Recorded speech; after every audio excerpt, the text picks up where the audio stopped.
Hey guys, welcome back to SK भैया। So ये है क्लास 12 का फिजिक्स का chapter 11 dual nature of radiations and matter expression one shot की detailed video में वॉच करना बहुत मजा आने वाला है। एंड हाँ, बहुत से स्टूडेंट्स अभी वीडियो को वॉच कर रहे हैं बट वीडियो को लाइक एंड चैनल को सब्सक्राइब नहीं कर रहे हैं। सो स्टूडेंट्स, अभी वीडियो को लाइक करके चैनल को भी प्लीज सब्सक्राइब कर लो और हाँ, टेलीग्राम लिंक को भी ज्वाइन कर लो। चलो एक्सप्लेनेशन को स्टार्ट करते हैं। अब लोग पढ़ने जा रहे हैं dual nature of radiations and matter chapter को, जो कि तुम्हारा फिजिक्स का चैप्टर नंबर 11 है। ठीक है, तो चलो स्टार्ट करते हैं। तो देखो, सबसे फर्स्ट टॉपिक आता है हमारा यहाँ पे photo electric effect. Photo electric effect basically तुम लोग बहुत जानते हो कि भाई इलेक्ट्रॉन्स होते हैं, इलेक्ट्रॉन्स इमिट करते हैं, सनलाइट की वेव इमिट करती है। बट यहाँ पे थोड़ा सा कंसेप्ट अलग है। The phenomena of the emission of the photo electrons from the metal surface of metal. ठीक है, इसमें देखो बेसिकली तुम लोग को ये बताया गया है कि मेटल की सरफेस है। ठीक है, जितने भी इमिशंस हो रहे हैं, यानी फोटो इलेक्ट्रॉन के जितने भी इमिशंस हो रहे हैं, वो क्या कर रहे हैं, लाइट के फॉर्म में हो रहे हैं, यानी लाइट के फॉर्म में बीम कर रहे हैं। जब लाइट के फॉर्म में बीम करेंगे तो जो फ्रीक्वेंसी है वो इंसिडेंट होगी, फॉर्म में रहेगी, इंसिडेंट होगी। ठीक है, उस मेटल की सरफेस पे। ठीक है, उसी को बोलते हैं यहाँ पे हम फोटो इलेक्ट्रिक इफेक्ट। ठीक है, सिंपल सी बात है, मेटल की सरफेस है और जितने भी फोटो इलेक्ट्रॉन्स हैं वो लाइट के फॉर्म में इमिट हो रहे हैं, यानी लाइट के फॉर्म में बीम कर रहे हैं। तो जब बीम करेंगे तो वो कहीं ना कहीं जाके इंसिडेंट होंगे ही होंगे। सिंपल सी बात है, जब मेटल की सरफेस है तो मेटल की सरफेस पे ही इंसिडेंट होंगे। उसी को बोलते हैं यहाँ पे हम फोटो इलेक्ट्रिक इफेक्ट। फिर देखो लिखा हुआ है the emitted electrons are called the photo electrons. और जितने भी इलेक्ट्रॉन्स वहाँ पे इमिट कर रहे हैं उनको बोलेंगे यहाँ पे हम फोटो इलेक्ट्रॉन्स। ठीक है, and the current so the produce is called the photo electric current. भाई सिंपल सी बात है कि अगर वहाँ पे कोई भी करंट प्रोड्यूस हो रहा होगा मेटल से अट्रैक्ट करने के बाद, वो इलेक्ट्रॉन्स अपना भी तो कोई चार्ज प्रोड्यूस करेंगे ना। वो देखो इलेक्ट्रॉन्स होंगे, हमें ये तो पता नहीं है कि वो न्यूट्रल हैं कि निगेटिव है या पॉजिटिव है। इलेक्ट्रॉन्स कोई भी हो सकते हैं। अगर इलेक्ट्रॉन निगेटिव और पॉजिटिव अट्रैक्शन यहाँ पे करेंगे मेटल की सरफेस पे, तो भाई कोई ना कोई चार्ज तो प्रोड्यूस होगा ना। वो तो उसी चार्ज को बोलते हैं यहाँ पे हम फोटो इलेक्ट्रिक करंट। समझ में आ गया? चलो आगे बढ़ते हैं। तो देखो आगे लिखा हुआ है हमारा हर्ट्स ऑब्जर्वेशन। हर्ट्स ऑब्जर्वेशन क्या होता है? The phenomena of the photo electric emission. यहाँ पे भी सेम फिनोमेना यूज करेंगे फोटो इलेक्ट्रिक इमिशन का, जिसको डिस्कवर किया था 1887 में। किसने किया था? हेनरिच हर्ट्स ने। ठीक है, हेनरिच हर्ट्स ने डिस्कवर किया था कि जितने भी हमारे इलेक्ट्रोमैग्नेटिक वेव के एक्सपेरिमेंट हैं, वो इन्वेस्टिगेशन करी यहाँ पे और प्रोडक्शन देखा कि जितने भी इलेक्ट्रोमैग्नेटिक वेव्स हैं, उसका मतलब ये है कि वो एक स्पार्क अक्रॉस कर रहे हैं डिटेक्टर के लूप में। ठीक है, enhance when the emitter plate was the illuminated by the ultraviolet light from in the arc lamp. Basically यहाँ पे ये कहा गया है कि कुछ ऐसे इलेक्ट्रॉन्स थे, यानी कुछ ऐसे इमिटेड इलेक्ट्रॉन्स थे, वो इल्यूमिनेट कर रहे थे अल्ट्रावायलेट रेज में मेटल की सरफेस पे। तो कुछ निगेटिव चार्ज पार्टिकल्स जो है वो अलग बच गए, यानी अलग निकल गए। उन्हीं निगेटिव चार्ज पार्टिकल्स कौन कौन से? इलेक्ट्रॉन्स वाले। इलेक्ट्रॉन की जो निगेटिव चार्ज पार्टिकल्स थे वो निकल गए अलग से। वो क्यों निकल गए? क्योंकि मेटल की सरफेस पे कुछ ऐसा चार्ज था कि वहां पे अट्रैक्शन नहीं हुआ, रिपल्शन हो गया। समझ में आ रहा है? रिपल्शन हो गया। तो वहां पे जब रिपल्शन हो जाएगा तो जितने भी स्पेस में सराउंड कर रहे होंगे क्या इलेक्ट्रॉन्स, वो क्या हो जाएंगे? इनहैंस्ड हो जाएंगे, हाई वोल्टेज स्पार्क वहां पे क्रिएट कर देंगे। उसी को बोलते हैं यहाँ पे हम हर्ट्स ऑब्जर्वेशन। कितनी बात समझ में आई भाई? कितनी बात समझ में आई? यहाँ पे जो लैम्प की बात करी गई है वो यही बात करी गई है कि अगर अल्ट्रावायलेट लाइट को तुम लैम्प से पास कराओगे तो क्या वो पास हो जाएगी? बिल्कुल हो जाएगी, क्योंकि वहां पे जितने भी पॉजिटिव इलेक्ट्रॉन्स होंगे वो बाहरी सरफेस पे होंगे ना भाई, अंदर थोड़ी हो जाएंगे। अगर अंदर कर दोगे तो भाई पास ही नहीं होगी लाइट। भैया क्यों नहीं पास होगी लाइट? क्योंकि हमको थोड़ी पता है कि निगेटिव है कि पॉजिटिव इलेक्ट्रॉन्स हैं। वहां पे देखो, वहां पे कुछ ऐसी ऐसी बीम ऑफ लाइट है कि वो बताती नहीं है कि वहां पे कौन से पार्टिकल्स मूव कर रहे हैं लाइट के अंदर। तुम ये जान भी नहीं पाओगे कौन से पार्टिकल्स मूव कर रहे हैं, निगेटिव है, पॉजिटिव है, न्यूट्रल है। ठीक है, तो कुछ ऐसे इलेक्ट्रॉन्स होते हैं कि वो कुछ अल्ट्रावायलेट लाइट को पास नहीं कराते हैं। ठीक है, तो वो रिपल्शन कर देते हैं। इसी को बोलते हैं यहाँ पे हम हर्ट्स ऑब्जर्वेशन। ठीक है, अब चलो आते हैं नेक्स्ट पॉइंट पे, जो कि हमारा है लिनार्स ऑब्जर्वेशन। देखो ये सारे बहुत ज्यादा इंपॉर्टेंट हैं। ठीक है, तो अच्छे से पढ़ना भाई इसको। एनसीईआरटी बुक हो तो ओपन करके रख लेना। ठीक है, और हाँ एक चीज मैं और बता देता हूँ तुम लोगों को कि फोटो इलेक्ट्रिक इफेक्ट में और क्या क्या होता है। देखो, अल्केली मेटल्स भी होते हैं जो मेटल की सरफेस पे रिएक्ट करते हैं जो विजिबल हो जाते हैं। अगर तुम विजिबल लाइट प्रोड्यूस करा रहे हो, ठीक है, तुमने लाइट पास करा दी और मेटल की सरफेस आ गई, तो कौन कौन से मेटल्स पास हो जाएंगे यानी विजिबल होके निकल जाएंगे? देखो, लिथियम, सोडियम, पोटेशियम, सीरियम। फटाफट से लिख लो। लिथियम हो जाएगा, ठीक है, और क्या हो जाएगा? सोडियम हो जाएगा, पोटेशियम हो जाएगा एंड सीरियम हो जाएगा। ये सारे ऐसे पार्टिकल्स होते हैं यानी ऐसे अल्केली मेटल्स होंगे जो फोटो इलेक्ट्रिक इफेक्ट की लाइट को विजिबल कर देंगे।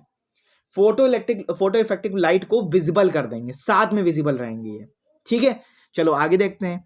आगे एक पॉइंट मैंने और बताने जा रहा हूं अभी, कि जो और मेटल्स होते हैं जो अल्ट्रा वायलेट लाइट को सिर्फ रिस्पॉन्ड करते हैं, और कोई मेटल्स लाइट को और अलग लाइट को रिस्पॉन्ड नहीं करेंगे, लाइमन बार्मर में नहीं करेंगे, वो अल्ट्रा वायलेट में ही करेंगे। सिर्फ अल्ट्रा वायलेट में क्यों करेंगे और कौन कौन से करेंगे पहले ये समझ लो। कौन कौन से करेंगे? जिंक, कैडमिनियम और मर्क्यूरी। भैया ये ही क्यों करेंगे? ये मेटल्स इसलिए करेंगे क्योंकि ये अनपेयर्ड इलेक्ट्रॉन्स हैं। ये अनपेयर्ड इलेक्ट्रॉन्स हमको क्या करते हैं? प्रोवाइड करते हैं। ये ऐसे मेटल्स होते हैं जो पेयर्ड नहीं होते हैं, ये अनपेयर्ड मेटल्स होते हैं। तो ये क्या करेंगे? अल्ट्रा वायलेट लाइट पे विजिबल कर जाएंगे, ठीक है, यानी रिस्पॉन्ड कर जाएंगे सिर्फ अल्ट्रा वायलेट लाइट में। तो ये थे तुम्हारे छोटे से दो कंसेप्ट जो कि मैंने लगा तुमको बता दूं, तो मैंने तुमको बता दिया, ठीक है। अब आते हैं यहाँ पे लिनार्ड्स ऑब्जर्वेशन पे। लिनार्ड्स ऑब्जर्वेशन क्या होता है कि Lenard observation that when the ultraviolet radiation, Lenard observation क्या करते हैं कि यहाँ पे अल्ट्रावायलेट रेडिएशन हमने देखा कि ये अलाउ कर देगा इमीटर प्लेट पे, एक इमीटर प्लेट लगी हुई है, उसके अल्ट्रावायलेट लाइट रेडिएशन को उसने क्या कर दिया? अलाउ कर दिया। एवेकेटेड ग्लास ट्यूब है हमारा, एवेकेटेड ग्लास ट्यूब लगा हुआ है एंक्लोजिंग द 2 इलेक्ट्रोड्स, और 2 इलेक्ट्रोड्स भी लगे हुए हैं हमारे, ठीक है। तो क्या हुआ? उसमें करंट फ्लो हो रहा है हमारा, उन इलेक्ट्रोड्स में करंट फ्लो हो रहा है। कैसे फ्लो हो रहा है? सो एज सून, बहुत जल्द करंट फ्लो होगा उसके अंदर, ठीक है।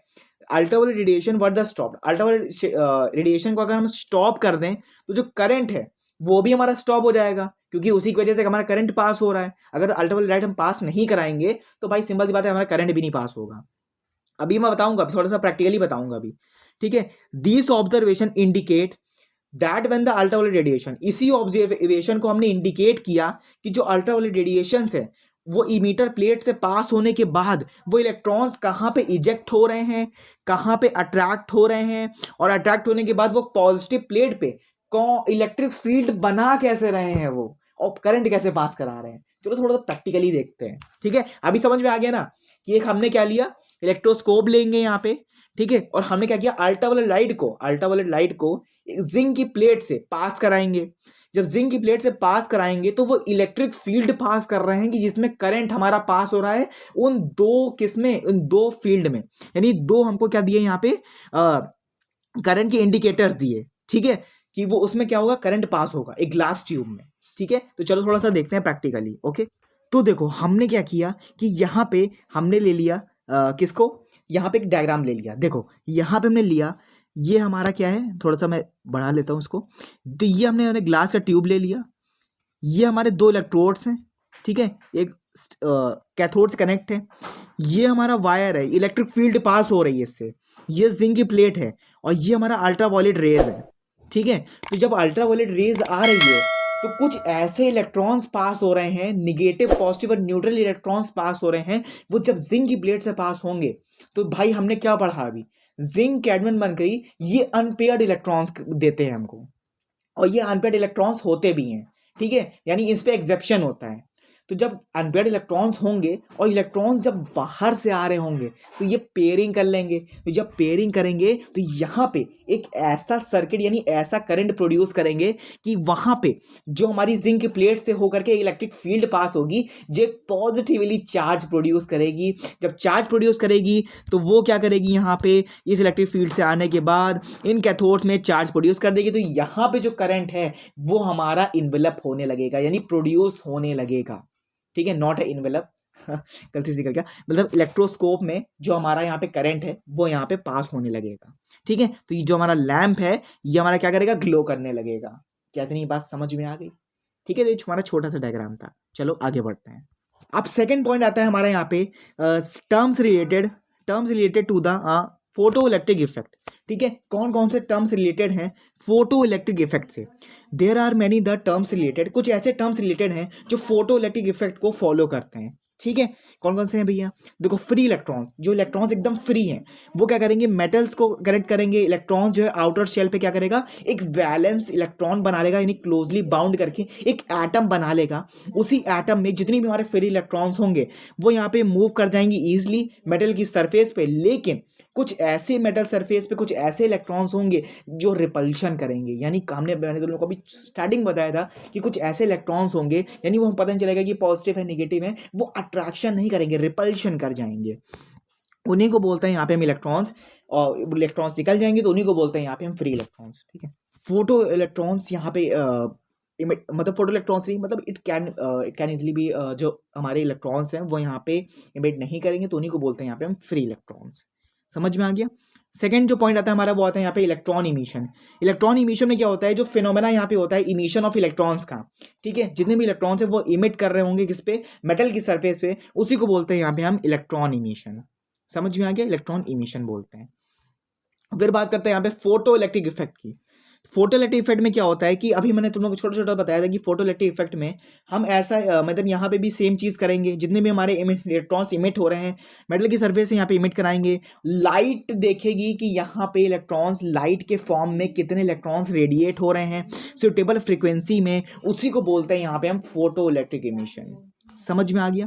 अब बात करते हैं वर्क फंक्शन की। तो वर्क फंक्शन का क्या काम होता है कि the minimum amount of energy required, जितनी मिनिमम अमाउंट ऑफ एनर्जी है वो रिक्वायर्ड हो जाती है, इजेक्ट हो जाता है यहाँ पे इलेक्ट्रॉन। आउटर सरफेस जितनी भी हमारी बनी हुई है मेटल की, वो यहाँ पे बताता है वर्क फंक्शन किसका, मेटल का, कि कितना वर्क फंक्शन हो रहा है मेटल में। चलो थोड़ा प्रैक्टिकली देखते हैं। देखो, वर्क फंक्शन का फॉर्मूला होता है हमारा यहाँ पे W is equals to H mu naught equals to SC by lambda naught. जो वी नॉट और लेमडा नॉट लिखा है वो तुम्हारी थ्रेशोल्ड फ्रीक्वेंसी है। ठीक है, और थ्रेशोल्ड वेवलेंथ भी बोल सकते हैं उसको। जो तुम्हारी एच व्यू नॉट है वो तुम्हारा यहाँ पे लाइट बता रहा है, यानी फोटो इलेक्ट्रिक इमिशन बता रहा है तुमको। एच म्यू नॉट तुम्हारा फोटो इलेक्ट्रिक इमिशन है। वर्क फंक्शन W से डिनोट किया जा रहा है तो वर्क फंक्शन हो जाएगा। एच तुम्हारा क्या है, प्लैंक कांस्टेंट है। C तुम्हारा यहाँ पे स्पीड ऑफ लाइट है। और जो तुम्हारा लैम्डा नॉट लिखा हुआ तो मैंने तुमको बता दिया थ्रेशोल्ड फ्रीक्वेंसी है। क्या अभी भी कोई डाउट है? नहीं होना चाहिए भाई। ठीक है, तो तुम लोग को वैल्यूज पता होगी तो वैल्यूज पुट करके इजिली तुम आंसर को फाइंड कर सकते हो। जिसको वैल्यू नहीं पता है तो भाई कमेंट्स बता देना, मैं कमेंट्स बता दूंगा। अब बात करते हैं यहाँ पे वर्क फंक्शन की। वर्क फंक्शन क्या होता है, the minimum amount of energy required, जितनी भी minimum amount of energy required होगी, ठीक है, तो वो भी हमारा यहाँ पे रेच कर देगा। तो सिंपल सा, मैंने शायद 2 बार प्रिंट हो गया है, कोई नहीं, चलो आगे देखते हैं। देखो, कट ऑफ पोटेंशियल क्या होता है। कट ऑफ पोटेंशियल हमारा वो पोटेंशियल होता है जो फ्रीक्वेंसी की, जो लाइट में जो जितनी भी हमारी इलेक्ट्रॉन्स है उसकी फ्रीक्वेंसी को इंसिडेंट करा के रेडिएट कर दे minimum negative regarding V not potential पे, यानी वी नॉट पोटेंशियल पे।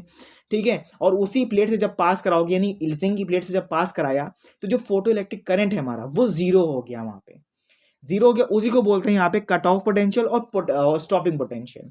ठीक है, पैनिक मत कर जाना, कट ऑफ पोटेंशियल भी बोलते हैं एंड स्टॉपिंग पोटेंशियल भी बोलते हैं, देख सकते हो।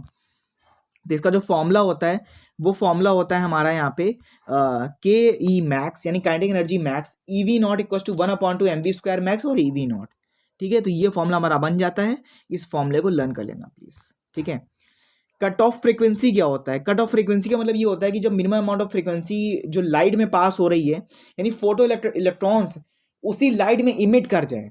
जो मिनिमम अमाउंट ऑफ फ्रीक्वेंसी है वो लाइट में होती फ्रीक्वेंसी, यानी जितने भी हमारे फोटो इलेक्ट्रॉन्स हैं उसकी फ्रीक्वेंसी स्टेबल होगी तभी तो हमारे फोटो इलेक्ट्रॉन्स इमिट करेंगे। तो जितने भी फोटो इलेक्ट्रॉन्स हमारे इमिट कर जाएंगे एक मटेरियल से होकर के, और थ्रेशोल्ड फ्रीक्वेंसी हमको दे देंगे, यानी थ्रेशोल्ड फ्रीक्वेंसी निकाल देंगे मेटल जिंक प्लेट से होकर के, उसी को बोलते हैं यहाँ पे cut off frequency of the material, यानी उसी में से कट ऑफ पोटेंशियल का मटेरियल, उसी मटेरियल में से जो कट ऑफ पोटेंशियल है हमारा, यानी जो फ्रीक्वेंसी है वो यहाँ पे हमको पता चल जाएगी।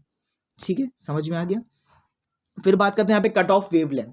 ठीक है, कट ऑफ वेवलेंथ क्या होता है, the maximum wavelength of light. जितनी भी, अगर तुम यहाँ पे वेवलेंथ बढ़ा दो लाइट का तुम वेवलेंथ बढ़ा दो और आप कह दो कि इसकी फोटो इलेक्ट्रॉन्स इमिट कराओ। भाई मान लो कि वेवलेंथ उसकी 2 है, मतलब मान के चलो कि तुम्हारा 2.3 वेवलेंथ है, 2.3 वेवलेंथ है हमारी। ठीक है, किसकी है, फोटो इलेक्ट्रॉन्स की। अब तुमने वेवलेंथ बढ़ा दिया 800। ठीक है, तो भाई क्या पास करेंगे क्या फोटो इलेक्ट्रॉन्स? बिल्कुल ही नहीं करेंगे भाई, गायब हो जाएंगे तुरंत ही गायब हो जाएंगे। तो अगर वेवलेंथ हमारा तुम बढ़ा दोगे तो वो जो जितने भी फोटो इलेक्ट्रॉन्स हैं वो मटेरियल से इमिट नहीं कर पाएंगे। अगर तुम वेवलेंथ को स्टेबल रखते हो तो वो मटेरियल को यहाँ पे इमिट कर जाएंगे। तो यहाँ पे देखो वही चीज़ लिखी, घबराना नहीं। जो मैक्सिमम वेवलेंथ ऑफ लाइट अगर तुम्हारी है और तुमको फोटो इलेक्ट्रॉन्स को इमिट कराना है मटेरियल को लेकर के साथ में, तो थ्रेशोल्ड वेवलेंथ यहाँ पे बन जाएगा तुम्हारा, और उसी को बोलेंगे यहाँ पे कट ऑफ वेवलेंथ। उसी मटेरियल यहाँ पे वो पास हो जाएगा। कहने का मतलब ये है कि अगर तुम वेवलेंथ को बढ़ा दोगे और तुम उसी वेवलेंथ को बढ़ाने के बाद फोटो इलेक्ट्रॉन्स को भी तुम उतने ही अमाउंट में लेते हो, तो यहाँ पे जो तुम्हारा कट ऑफ वेवलेंथ है वो तुम्हारा थ्रेशोल्ड वेवलेंथ भी कहला सकता है यहाँ पे, यानी threshold wavelength cut off wavelength तुम्हारा यहाँ पे प्रूफ हो जाएगा। समझ में आ गया। फिर बात करते हैं यहाँ पे इफेक्ट ऑफ इंटेंसिटी। ठीक है, इफेक्ट क्या होता है इंटेंसिटी का। ठीक है, the effect of intensity of light of the photo current. जो हमारी लाइट है, ठीक है, वो फोटो करंट यहाँ पे फिक्स्ड फ्रीक्वेंसी के साथ में इंसिडेंट हो रही है, यानी रेडिएट हो रही है। तो जो फोटो करंट है, फोटो इलेक्ट्रिक जो करंट है वो हमारा बढ़ जाएगा। ठीक है, और साथ में इंटेंसिटी भी बढ़ जाएगी किसकी, लाइट की जो इंसिडेंट हो रही है। क्या समझ में आ गया। बेसिकली यहाँ पे मैंने तुम लोगों से कहा कि ये तुम्हारा ग्राफ है। अगर तुम यहाँ पे इंटेंसिटी बढ़ा रहे हो तो भाई फोटो इलेक्ट्रिक करंट भी अपने आप बढ़ जाएगा बिना कुछ कहे। कितनी बाद में क्लैरिटी आ गई है। अभी भी भाई टाइम है, लाइक का बटन दबा दो, सब्सक्राइब भी कर दो भाई। छोटा सा हमारा प्यारा सा बटन है वाइट कलर का, उसको भी क्लिक कर दो। कोई भी डाउट हो तो पूछ लेना। और हाँ, बहुत से स्टूडेंट्स भाई ये सोच रहे होंगे भैया सिलेबस कब खत्म होगा। सिलेबस ऑलरेडी 2 सब्जेक्ट का खत्म हो चुका है, इसका सिलेबस भी एंड हो जाएगा। और रही बात भाई प्री वाईक्यूज की एंड इंपॉर्टेंट क्वेश्चंस की, तो उसकी वीडियो आएगी। ठीक है, पैनिक मत करो, प्री वाईक्यू सब कराऊंगा मैं। ठीक है, पढ़ाई भी ध्यान दो, जितना पढ़ा रहा हूँ सिर्फ उतना पढ़ो। ठीक है, effect of potential. Effect of, अब पोटेंशियल का इफेक्ट क्या होगा यहाँ पे, देखो photo electric current on a fixed frequency. जो फोटो इलेक्ट्रिक करंट होता है वो फिक्स्ड फ्रीक्वेंसी के साथ होता है। अगर हमको यहाँ पे इंसिडेंट कराना है इंटेंसिटी, लाइट की इंटेंसिटी को, तो भैया देखो यहाँ पे फोटो इलेक्ट्रिक जो करंट है उसको बढ़ाना पड़ेगा और साथ में पोटेंशियल भी बढ़ाना पड़ेगा। जब पोटेंशियल और यहाँ पे तुम इंटेंसिटी बढ़ाओगे तो यहाँ पे जो फोटो इलेक्ट्रॉन्स है तुम्हारे प्लेट नंबर ए पे, तो वो क्या हो जाएंगे, यहाँ पे मैक्सिमम हो जाएगा, यानी करंट जो मैक्सिमम हो जाएगा। तो यहाँ पे सैचुरेशन करंट बोलेंगे उसको हम यहाँ पे, कि हमारा जो सैचुरेशन करंट है वो हमारा यहाँ पे क्या हो गया, सैचुरेशन करंट हमारा मैक्सिमम हो गया। देखो मैंने तुम लोगों को ग्राफ बताया, ये तुम्हारा ग्राफ है, ये फोटो इलेक्ट्रिक करंट का ग्राफ है। और यहाँ पे स्टॉपिंग पोटेंशियल, यानी एक पोटेंशियल पे, यानी V0 पोटेंशियल पे हमारा क्या हुआ कि हमने क्या किया कि यहाँ पे लाइट को इमिट करा दिया। जब इमिट कराया तो ये क्या हुआ कि ये पहले मैक्सिमम हुआ, फिर मिनिमम हुआ, फिर मैक्सिमम हुआ। ठीक है, तो यहाँ पे क्या हुआ, जो हमारा पॉइंट था यानी कलेक्टर प्लेट का जो पोटेंशियल था वो यहाँ पे बढ़ जाएगा। और यहाँ पे एक पॉइंट लगेगा जिसको बोलेंगे यहाँ पे हम सैचुरेशन करंट, उसी को बोलेंगे यहाँ पे सैचुरेशन करंट। तो I1 क्या हो जाएगा यहाँ पे, I1 I2 और यहाँ पे I3, कुछ ऐसे करके तुम यहाँ पे डिनोट करोगे। समझ में आया, कुछ ऐसे करके यहाँ पे तुम डिनोट करोगे। तो यहाँ पे जो फ्रीक्वेंसी वो बढ़ जाएगी हमारी। ठीक है, और इंटेंसिटी भी बढ़ जाएगी। एक नोट करके देखो लिखा हुआ है यहाँ पे कि photo electric current is zero. जो फोटो इलेक्ट्रिक करंट है वो तुम्हारा जीरो हो जाएगा।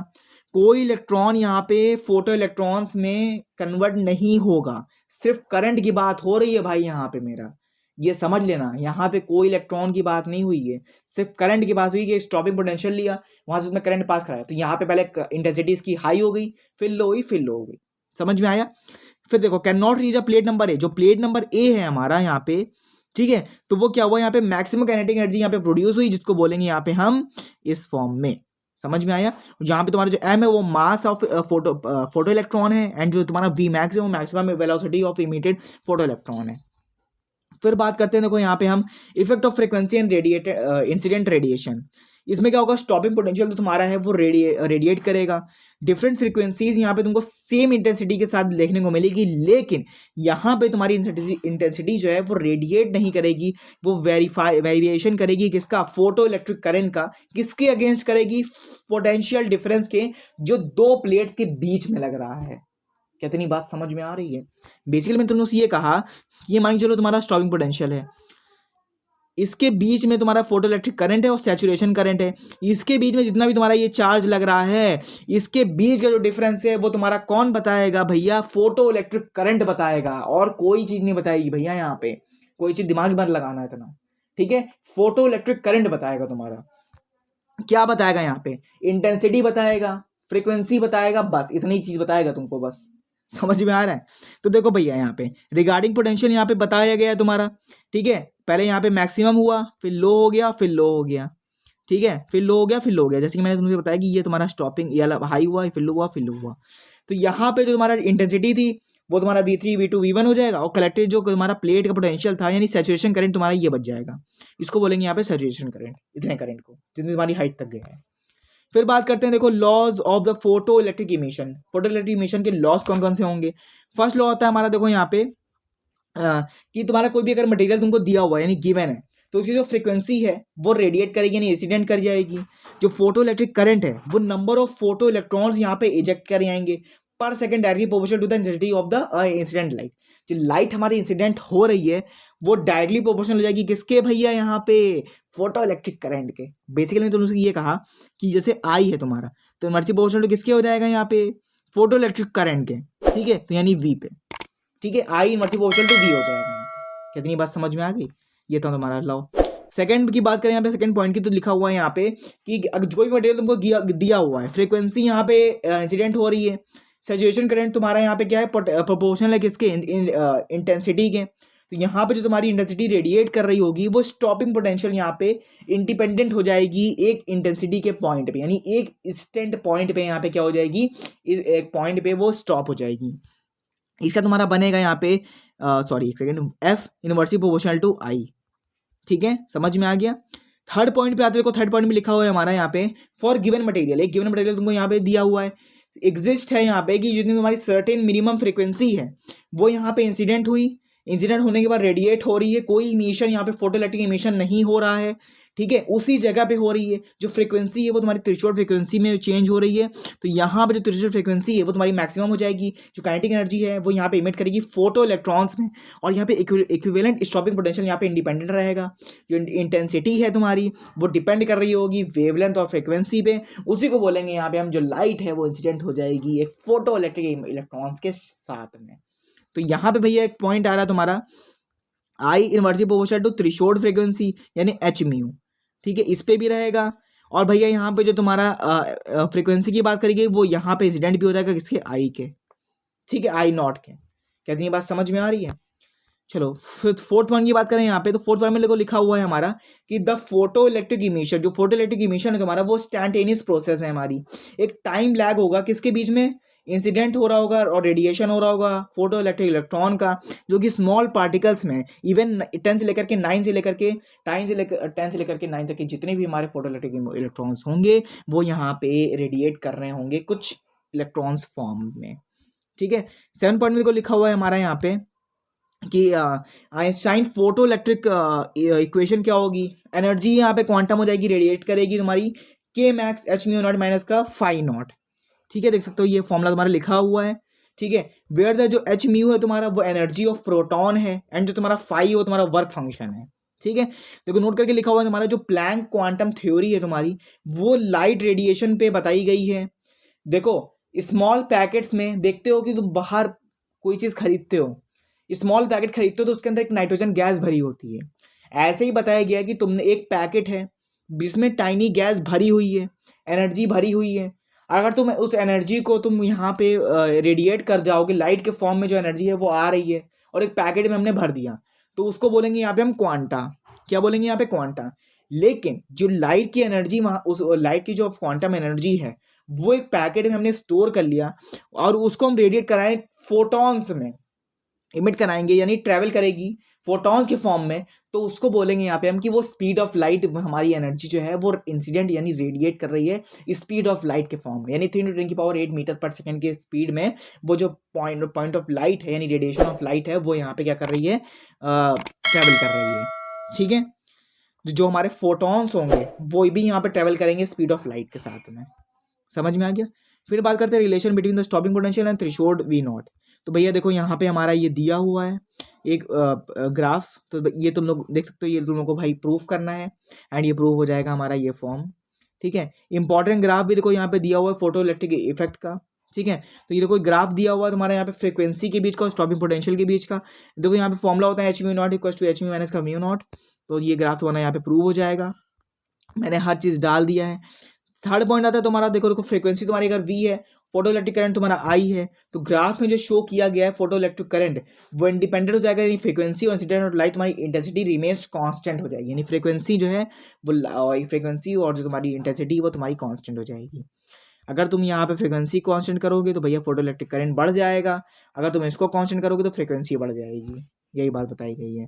फिर देखो लिखा हुआ है हमारा intensity and stopping potential V naught graph. ठीक है, देखो ये ग्राफ बनाया गया है जो तुम्हारा, अगर तुम यहाँ पे इंटेंसिटी बढ़ाते हो तो जो पोटेंशियल है तुम्हारा वो बढ़ जाएगा, अगर तुम पोटेंशियल को कम करोगे इंटेंसिटी बढ़ाओगे तो इंटेंसिटी बढ़ जाएगी। ठीक है, प्रोपोर्शनल एक दूसरे के। फिर बात करते हैं, देखो यहाँ पे फोटो इलेक्ट्रिक करंट और टाइम लैग का ग्राफ कैसे बनेगा। ये ग्राफ बना हुआ है हमारा, तो देखो भैया यहाँ पे फोटो इलेक्ट्रिक करंट है, ये हमारा 10⁻⁹ मीटर सेकंड हमारा टाइम है, तो हमने क्या किया, ये हमारा बढ़ा दिया हमने, ये टाइम लैग है हमारा, इसका जो डिस्टेंस है वो 10⁻⁹ हो गया। ठीक है, तो ये जो टाइम बढ़ा ना, ये किसकी वजह से बढ़ा, यहाँ पे किसकी वजह से बढ़ेगा भैया, टाइम लैग की वजह से बढ़ा। टाइम लैग भैया क्या होता है, बेसिकली अगर कोई भी करंट पास हो रहा हो, कोई रुकावट पैदा हुई, उसको बोलते हैं यहाँ पे टाइम लैग।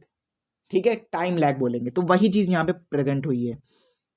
अगर फर्स्ट इलेक्ट्रॉन वोल्ट की बात करें तो 1.6 × 10⁻⁹ जूल होता है, इसी को तुम मेगा इलेक्ट्रॉन वोल्ट में कर लोगे तो भैया ये हो जाएगा। एनर्जी फोटोन की बात करें तो H=h हो जाएगा, SC/λ हो जाएगा, तो ये फ्रीक्वेंसी मैंने देखो सारी वैल्यूज को यहाँ पे पुट कर दिया है, देख सकते हो। ठीक है, फिर बात करते हैं यहाँ पे हम कैथोड रेस की। कैथोड रेस क्या होता है, कैथोड रेस वो रेस होती है जो कि मूव करती है इलेक्ट्रॉन्स के साथ में, और ऐसी रेज जो डिस्चार्ज ट्यूब के साथ में प्रेशर लगा के 0.01 के प्रेशर लगा के मर्क्यूरी के साथ का वर्क करे, उसको बोलते हैं यहाँ पे हम कैथोड रेज, जो मर्क्यूरी के साथ में बिलोर हो जाए। ठीक है, प्रॉपर्टीज देखो लिखी हुई हैं कैथोड रेज की, ये तुम लोग को पढ़ना है सारी प्रॉपर्टीज। ठीक है, पूरी 10th प्रॉपर्टीज हैं, देख सकते हो ये लिखी हुई है।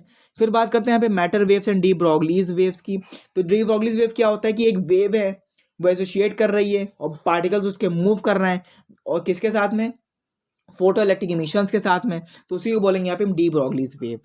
डी ब्रॉगलीज वेवलेंथ क्या होती है कि अगर कोई भी पार्टिकल्स का मास जो है m है, वो मूव कर रहा है, उसकी वेलोसिटी v है, उसका वेवलेंथ क्या होगा, डी ब्रॉगली वेवलेंथ से हम यहाँ पे फाइंड कर लेंगे, उसका यहाँ पे जो वेवलेंथ है वो फाइंड हो जाएगा, उसी को बोलते हैं यहाँ पे हम डी ब्रॉगलीज वेवलेंथ। जितना वेवलेंथ आएगा वो यहाँ पे लिख देना, वही वेवलेंथ हमारा यहाँ पे कैरी हो जाएगा। देख सकते हो यहाँ पे लिखा हुआ है mass of electron, electron charge and potential, ऐसे रिलेट हो जाएगा। तो ये हमारा यहाँ पे चैप्टर एंड होता है, बहुत ही छोटा